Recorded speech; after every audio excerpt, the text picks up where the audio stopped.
Assalamualaikum warahmatullahi wabarakatuh. A'udzubillahi minasyaitonirrajim. Bismillahirrahmanirrahim. Alhamdulillahirabbil alamin wa bihi nasta'inu ala umuri dunya waddin. Wassalatu wassalamu ala asyrafil anbiya'i wal mursalin sayyidina wa nabiyina wa rasulina Muhammadin sallallahu alaihi wasallam wa ala alihi wa ashabihi ajmain, amma ba'd.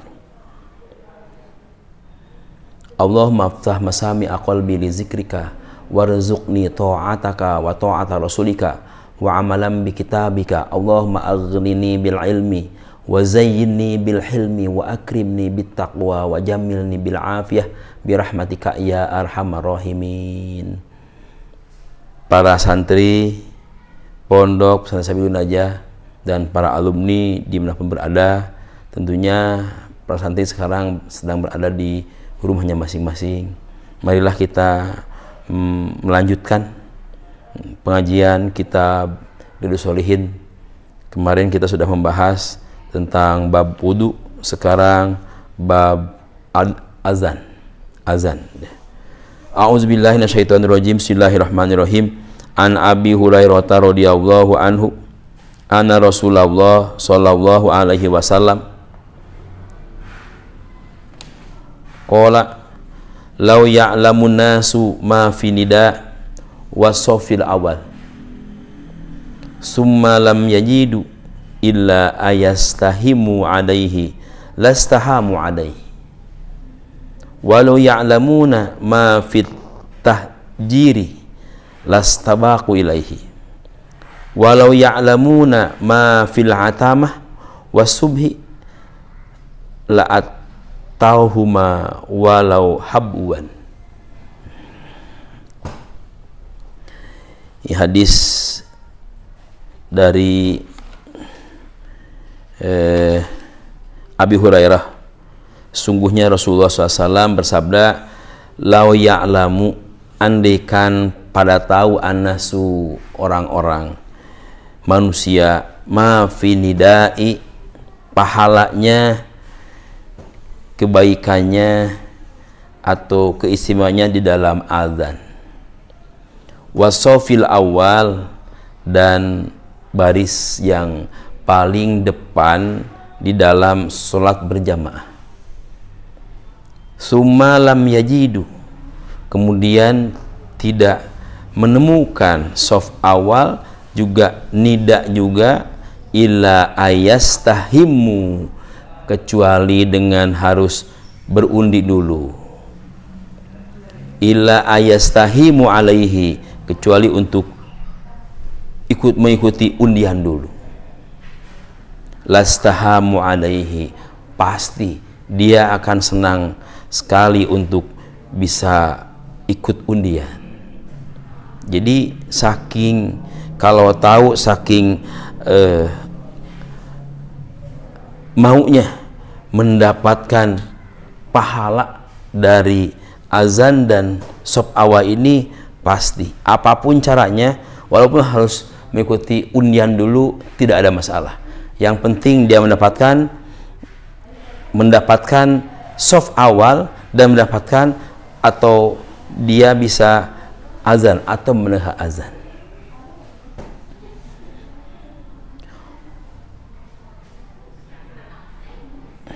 Yang kedua, walau ya'lamuna ma fil atamah wasubhi la atauhuma walau habwan. Andaikan manusia juga tahu tentang keutamanya sholat Jumu'ah, sholat subuh, dan sholat asar. Memang sholat subuh asar itu adalah sholat yang diistimewakan. Ada dalam ayat lain, hafidu ala sholawati wa sholatil wusto. Wusto ini ada yang memberikan tafsiran sholat subuh dan sholat asar. Kenapa?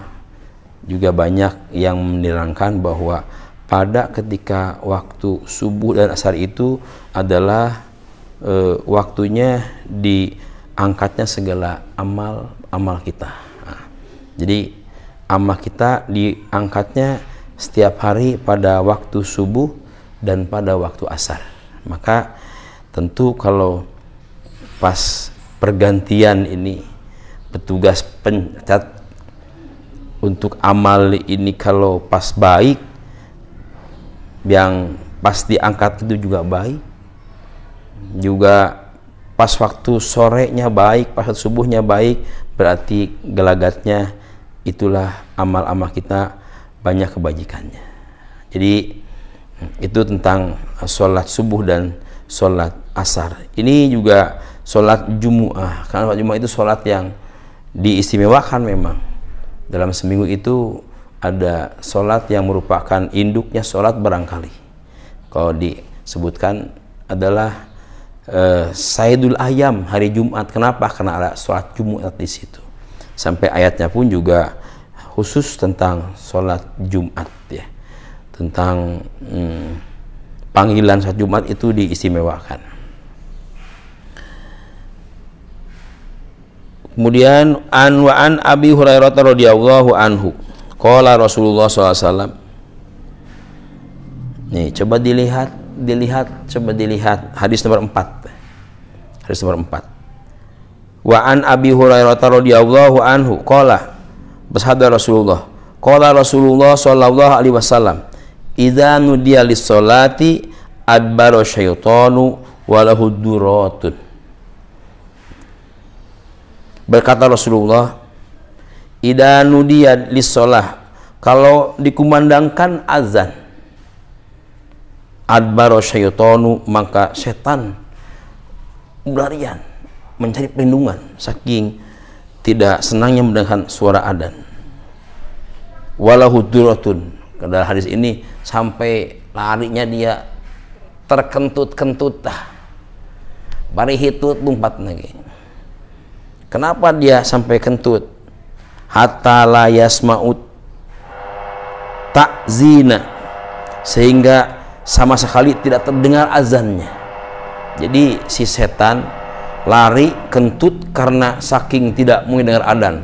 Kentutnya kali kenceng banget tuh sampai adzan juga kalah. Kalau suara adzan juga sampai kalah masuk kentutnya. Kalah sama suara kentutnya setan. Saking kenceng. Nah, jadi dalam hal ini kita jadikan pelajaran bahwa kalau ada azan kita jangan berpura-pura, atau ada azan kita malah masih ada kegiatan apa gitu, sampai-sampai adanya tidak terdengar karena terabaikan. Makanya kalau kita sedang acara apapun ada azan, selesaikan, istirahat dulu. Sedang rapat kita azan, berhenti dulu. Sedang ngajar juga kita azan, terdengar azan, berhenti dulu. Tapi ada masalah di kita nih. Kalau sedang rapat ada azan, berhentilah rapatnya. Tapi ngobrolnya dimulai. Percuma. Jadi bukan berarti rapat jangan diteruskan di skor dulu, yang lain boleh. Maksudnya supaya kita bisa menyempatkan mendengarkan azan. Karena tadi mendengarkan adzan tentu dengan menjawab azan itu berpahala luar biasa. Tapi kenapa manusia tidak tertarik? Karena tidak tahu itu. Tadi kan andaikan tahu. Hadis yang tadi, andaikan tahu orang tentang pahala menjawab yang azan, pasti dia akan menjawabnya. Tentang sop yang awal, pasti dia akan berusaha walaupun harus berundi. Nah, kenapa? Sampai orang tidak tahu itu? Ya nggak ngaji pastilah. Jadi kalau tadi ya, betapa sop awal itu kok mempunyai keistimewaan luar biasa. Ya memang sop paling depan itu kan merupakan yang paling utama. Kecuali kalau sudah penuh ya kita ya belakangnya jangan masalah diri dah. Dan juga kalau sop berjamaah harus lurus gitu. Karena kalau nggak lurus juga nanti mengurangi keutamaan berjamaahnya. Karena ada fakar, ada ulama mengatakan kalau kita berjamaah itu semua salah, imam bener, ke bawah semuanya tuh. Berjamaah semua pada kacau tuh. Mentang-mentang berjamaah, seenaknya ngaharulang, ngalamun, nutan mungkin. Nah, akhirnya dia sahun sholatnya. Tapi imam bener tuh, khusus imamnya, baik tuh sholatnya, ke bawah semuanya tuh. Atau sebaliknya, semua pada tidak khusyuk nih. Termasuk imam nih, imam juga nggak benar sholatnya nih. Tapi satu orang makmumnya ada yang benar, ke bawah semuanya. Yang masalah, imamnya juga makmumnya semuanya nggak ada benar nih. Waduh, berabe nih, udah berjamaah kepada semuanya. Nah, tapi lihat ini sopnya, lurus enggak nih? Oh, lurus sopnya. Maka sopnya akan mengangkat pahalanya. Karena Rasul juga dalam sebuah hadisnya, yang satu riwayat mengatakan, istawu sufufakum fa inna taswiyatas sufufi min iqamatis shalah. Luruskanlah barisannya, karena lurusnya barisan adalah bagian daripada keutamaan sholat. Nah, yang pertama itulah yang menjadi tolak ukur. Yang depan lurus, belakang insya Allah lurus. Yang belakang bengkok, belakang pasti bengkok dah. Karena yang belakang pasti ikut yang depan. Nah, itu betapa sop yang paling depan itu sop yang paling utama. Memang sopnya yang paling dekat sekali dengan imam, dan juga tolak ukur tuh. Kalau yang depannya lurus barisannya, ke belakang juga bisa lurus. Jadi makanya yang depan juga jangan mentang-mentang paling depan nih, panjang paling gede nih. Nah, kalau lurus, kalau nggak lurus mah nanti bisa kurang tuh keutamaannya. Jadi paling depan sopnya lurus deh kalau pada jamaah. Dua pasti ikut yang depan nih.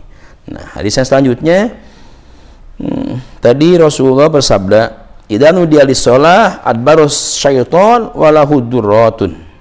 Nah, ini hadis yang selanjutnya nerangkan bahwa setan ini paling takut dengan azan. Lari dia.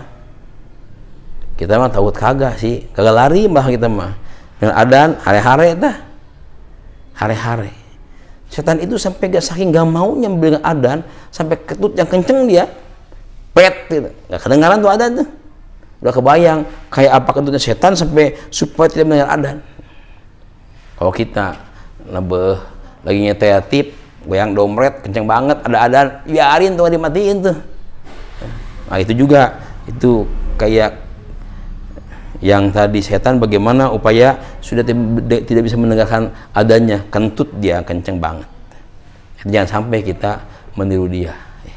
Kalau ada adzan, karena nyetetip, ada apa di tipnya, kecilkan dulu, otomatikan dulu. Rapat pun stop dulu. Ada kegiatan pun juga kita lagi ceramah bahkan. Nah, ada adzan di stop dulu. Kenapa? Menghormati adzan dan menjawab adzan supaya kita dapat pahala dari Allah yang luar biasa.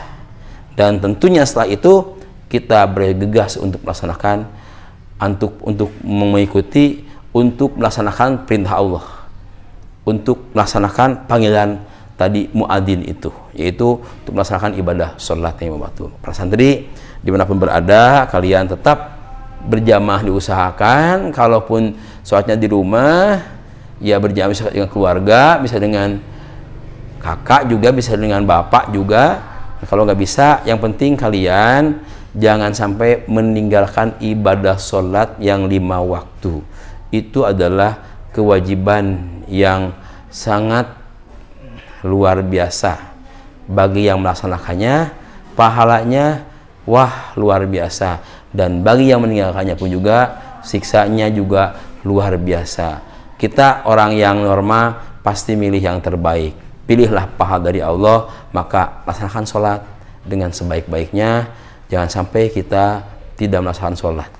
Diusahakan kalau bisa awal waktunya. Apalagi kita sekarang kan jam berapa mau ngaji, datang waktunya sembahyang nih, cepet-cepet sembahyang dulu biar nanti ngajinya tidak ketinggalan. Kiranya itu saja yang saya sampaikan pada kesempatan kali ini, pengajian kita Riyadhus Shalihin, dan kita lanjutkan pada besok pagi hari insyaallah. Terima kasih. Alhamdulillahirabbil alamin ala kulli hali wa ni'mah. Subhanakallahumma rabbana bihamdika asyhadu an la ilaha illa anta wahdaka la syarika laka astaghfiruka wa atubu ilaik. Wassalamualaikum warahmatullahi wabarakatuh.